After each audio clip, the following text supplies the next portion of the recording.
Olá amigos, tudo bem? Eu sou o pastor Ailton Santos e nesta ocasião eu quero refletir com você sobre os dias atuais. Verdadeiramente estamos vivendo o período da geração do mimimi. Isso mesmo, a geração do mimimi. Geração esta que não aceita repreensão e quando repreendida diz a seguinte expressão: não julgueis, para que você não seja julgado. Esta é a geração do mimimi. Eu tenho uma reflexão um pouco longa para compartilhar com você, mas eu gostaria que você ouvisse esse áudio até o final. Eu tenho certeza e convicção que vai edificar a tua vida. Como já falei, nós estamos vivendo num período em que a verdade absoluta e objetiva de Deus não é mais defendida por grande parte dos cristãos. Antes, muitos interpretam os textos bíblicos à sua maneira. Não leem a Bíblia para conhecer qual é a vontade de Deus, mas simplesmente para suprir algumas necessidades temporais. Há quem diga: essa passagem falou comigo, tocou-me, quando na verdade se entendeu o que quis, não o que o texto diz. Isso acontece quando nós estamos na igreja e Deus está falando conosco, mas nós preferimos pegar parte do texto que nos agrada para de alguma forma se sentir confortado. Geralmente chegamos a conclusões absurdas, mas o correto mesmo é ler a Bíblia para satisfação própria, não para se corrigirem e se adequarem aos princípios bíblicos. Alguns movimentos mais carismáticos no meio evangélico apropriam-se de práticas mundanas, isto mesmo, contrárias ao ensino do que a Bíblia diz. Por meio de uso de objetos, manipulam a crença das pessoas. Não posso nem dizer que é fé, porque a definição bíblica de fé, abre aspas, quando se refere à salvação por meio desta, fecha aspas, nos conduz a confiar de todo o coração naquele que pode nos salvar. Essas pessoas que abandonaram a verdade acabam se apropriando de uma filosofia de vida moderna, sem padrões bíblicos. São pessoas que se enganam a si mesmas, com discursos inapropriados, sem fundamentos bíblicos. E falo daqueles que tornam um ensino bíblico em jargão para defender qualquer prática e ensino que não sejam bíblicos. Passou a existir na maioria dos cristãos um aparente sentimento de compaixão pelo próximo, porém em detrimento do amor à verdade de Deus. Optar pela omissão da denúncia de um erro é cooperar para a sua propagação. Não defender a verdade bíblica acima de tudo é prejudicial aos outros cristãos que estão no erro. Que compaixão é essa?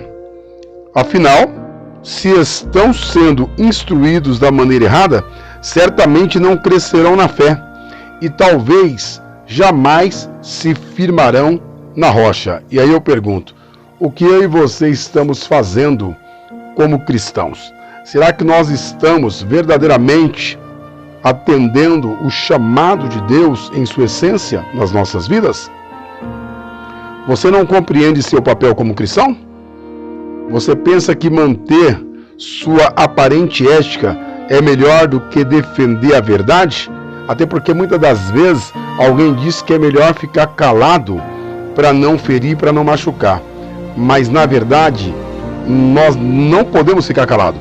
Temos que nos expressar com respeito, cautela, dedicação e muito amor no coração. Se você não diz a verdade quando deveria dizer, permitindo que outros sejam enganados e provavelmente nem sequer sente alguma tristeza ao ver tantas ovelhas, amigos e irmãos sendo pastoreados por lobos, então você não tem ética. então eu não tenho ética. Nós precisamos ver aonde nós estamos errando. Entretanto, nem sempre são os lobos os culpados por toda essa degradação evangélica.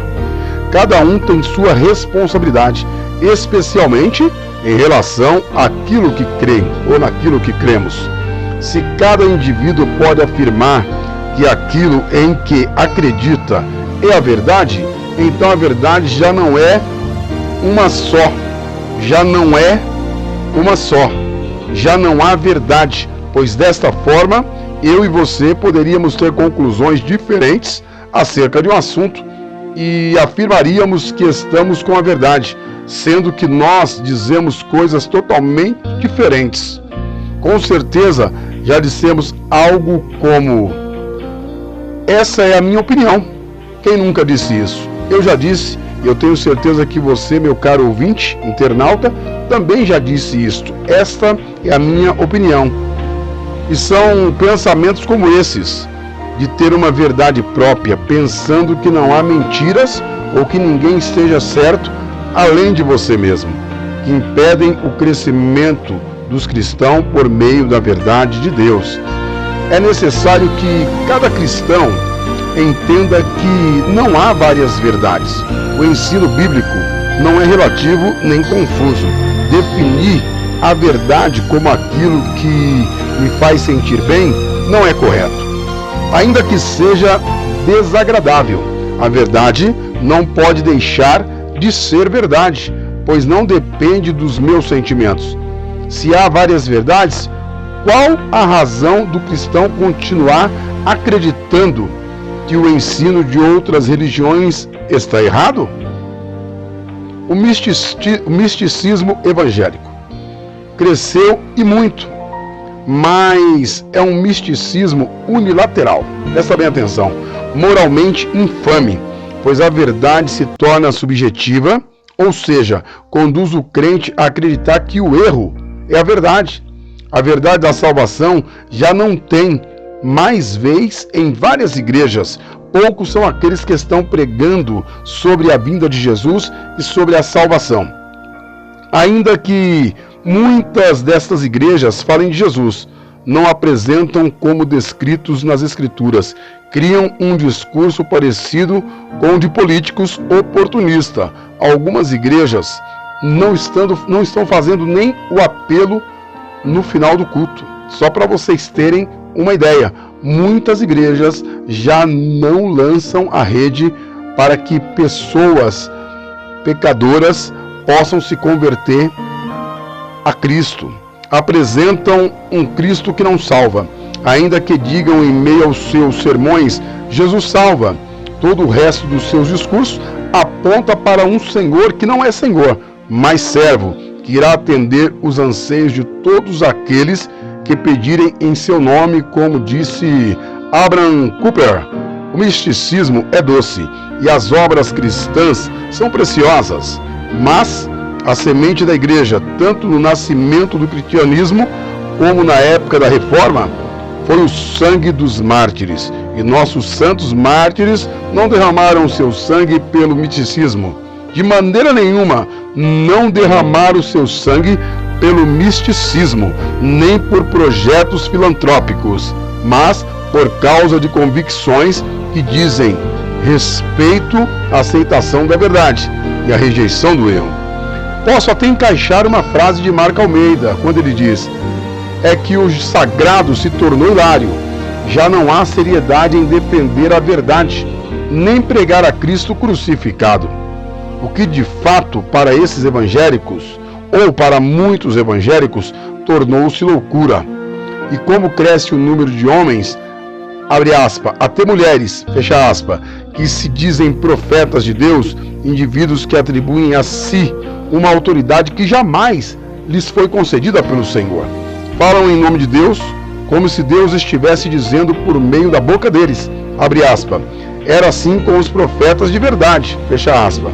Profecias e mais profecias que se perdem na exaltação do erro humano, determinações de homens que não conseguem controlar a própria língua. Eu tenho convicção e consciência que existe muitos homens usados por Deus, existe também muitas mulheres usadas por Deus. Porém, existem aqueles que querem muitas das vezes falar em nome de Deus, não tendo nada a oferecer. Precisamos ter cautela, porque os dias são maus.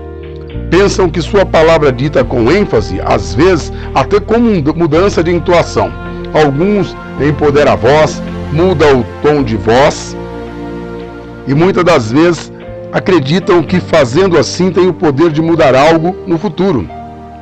É evidente nas Escrituras, basta examiná-la com seriedade, que nenhuma profecia verdadeira pode partir do homem. Antes é de inspiração divina. As profecias da parte de Deus nem sempre eram em relação a algum acontecimento futuro, mas de fato se cumpriam porque Deus não é mentiroso. O que dizer daqueles pastores ou cristãos, seja lá o que forem, que prometem curas? Nos dias de hoje, na televisão, todos sabemos que existe muito isso. Tantas pessoas indo a um templo em busca de satisfação própria, dispostas a entregar o que for preciso em troca de um milagre, em troca de riquezas, em troca de bens materiais, criticam a idolatria, mas depositam a fé em objetos, em homens e não em Deus. Na verdade, para estes, Deus é apenas o que pode curar. Nada além disso. Se dizem cristão, mas não temem a Deus. Querem os benefícios de Deus, mas não estão dispostos a perder tudo por amor ao Senhor. Isso é forte, pense nisso. Verdadeiramente, o Deus deste século tem cegado o entendimento, tanto outros já têm a mente cauterizada. Deus pode sim curar aquela doença que é impossível para a medicina. Ele é todo-poderoso, mas Deus não é sobre isso que estamos falando. Em meio a tanto misticismo, a verdade tornou-se desconhecida para muitos.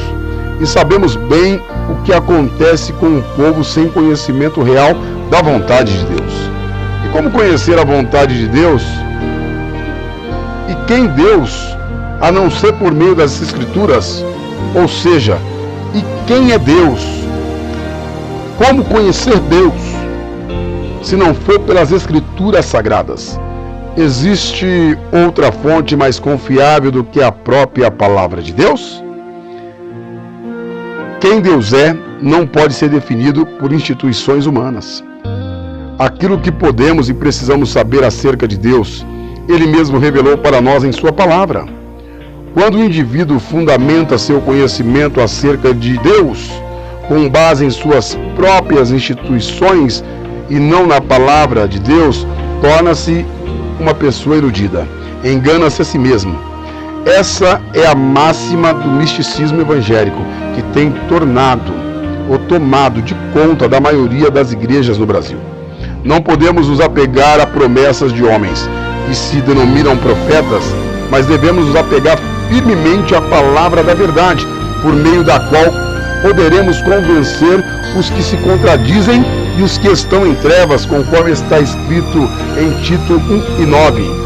As Escrituras revelam tudo o que precisamos saber a respeito da salvação. Calar-se diante de tantas aberrações é como esconder a salvação do perdido. Enquanto muitos estão sendo enganados por falsos mestres, os que buscam defender a verdade são taxados como intolerantes. Se você realmente entende qual é a necessidade de todas as pessoas, ou se você realmente entendesse qual é a real necessidade de todas as pessoas, não deixaria de dizer a verdade. Você pode até pensar que Deus não se agrada que se duvide desses homens. Talvez o medo que eles estejam certos te faça ficar calado. O próprio Cristo elogiou os cristãos de Éfeso, pois não suportavam homens maus, e puseram à prova aqueles que se declaravam a si mesmos apóstolos e não eram, comprovando que eram mentirosos, conforme está em Apocalipse 2:2. E como se consegue pôr esses falsos mestres à prova? A resposta já foi dita várias vezes. É com base naquilo que a Bíblia ensina que podemos descobrir se esses homens seguem ou não a Cristo. E se não seguem a Cristo, não podemos dar ouvidos a eles. Todos nós precisamos da verdade. É a verdade que liberta os homens da opressão do pecado. E Cristo é a verdade. E temos visto que Cristo não é uma verdade definida por cada indivíduo. Não há possibilidade de que o Cristo disse seja verdade para mim e não para você. A verdade é uma só. As Escrituras não têm várias interpretações sobre um texto. Isso seria perigoso demais. Não haveria certeza sobre nada do que aprendemos na Bíblia. Podemos descansar na certeza de que existe verdade e que esta é uma só. Podemos ter certeza de que o que Deus prometeu para os seus filhos, de fato Ele cumprirá. Que as bênçãos da salvação conquistada por Cristo, de fato são verdadeiras. Somos livres da culpa do pecado, porque fomos declarados justos. E somos livres do poder do pecado, porque o Espírito Santo habita em nós, operando e efetuando uma obra de santificação. E que um dia seremos totalmente livres do pecado, porquanto Deus mesmo nos glorificará. Fale e não te cales. Não compactue com a mentira. Doa a quem doer. Mas a verdade, que é Cristo Jesus o Rei, Filho do Deus vivo, o Criador, está acima de tudo. Autor desconhecido. Fique com essa palavra de reflexão. Que o Senhor Jesus fale ao teu coração e que você possa refletir nesta reflexão. Fique com Deus, compartilhe este vídeo para que o nome do Senhor continue sendo glorificado.